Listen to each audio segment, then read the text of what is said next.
po. Thank you po ah. Maraming Sobrang, salamat. ito talaga yung sagot naman. Langin ko, ayaw pa ako mamatay na nga.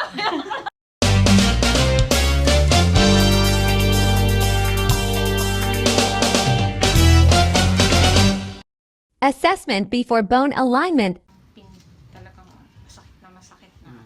Pag sa massage or siguro pag nakapagpahinga, nawawala naman siya. Sa tuwing kailan niyo siya nararamdaman mo? Kapag siguro sobrang stress sa trabaho, parang ganun. Doon siya kumikir din. Masakit siya. Mm. Kapag may ginagawa po, like pag naglilinis, yung lower back ko naman. Yun Pero naman hindi siya. siya sobrang sakit. Nung Monday lang talaga na hindi ko talaga siya makaya. 10-12, charis. Siguro for now, yung ngayon, 8. 8 siya? Okay. Dahan-dahan. Sige, kamusta dyan? 8 din. Then, dito mo siya nararamdaman, no? Dito. Okay. Dito, itong buong likod. Okay. Flex.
After po ng bone alignment, kamusta po yung pakiramdam niyo?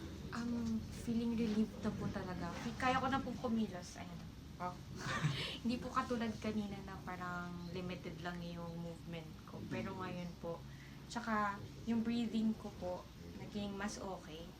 Kasi napansin ko yung posture ko, parang automatic na ganito na ako. Kasi di ba naka-slouch ako kanina, nahirapan na akong huminga. Pero ngayon, okay na. So overall, 10 out of 10. Oh! Wow! Nare-recommend nyo ba kami? Matutulog. Oo naman. May nasa isip na nga ako, nakalinya na yung mga i-recommend ko. Hindi seryoso, maraming kakilala kasi katulad yung boyfriend ko, masakit daw yung likod niya. So naisip ko, dalhin ko na siya dito. Pati yung kuya ko kasi grabe pag-grind yun. Oh.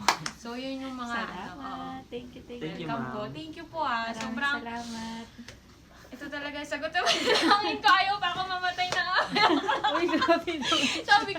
sabi ko po, hala, sabi ko, di Ang na dami mo pwede nang po. naiisip. Opo, yung food ko kasi hindi rin po okay lifestyle ko dahil po gawa ng 16 hours ko ng work, sobrang work. Kaya sabi ko, sana maging healthy ako. Yun po yung lagi kong panalangin na sana maging healthy ako. Hanggang sa sumakit po yung ano ko, tapos nadala na po ko dito. Kasi yung kalokal ko po, dito daw nagpapantay ng paa yung anak niya. So sabi niya, try mo. Di binigay niya po, nag-screenshot siya ng page ni sir. Tapos yun po, sabi ko, ay puntahan ko na to kasi hindi ko na kaya. So yun po. Salamat, Mama. Thank you po Thank you, Thank you sister. po. Babalik po ako. Thanks sa tiwala. Opo.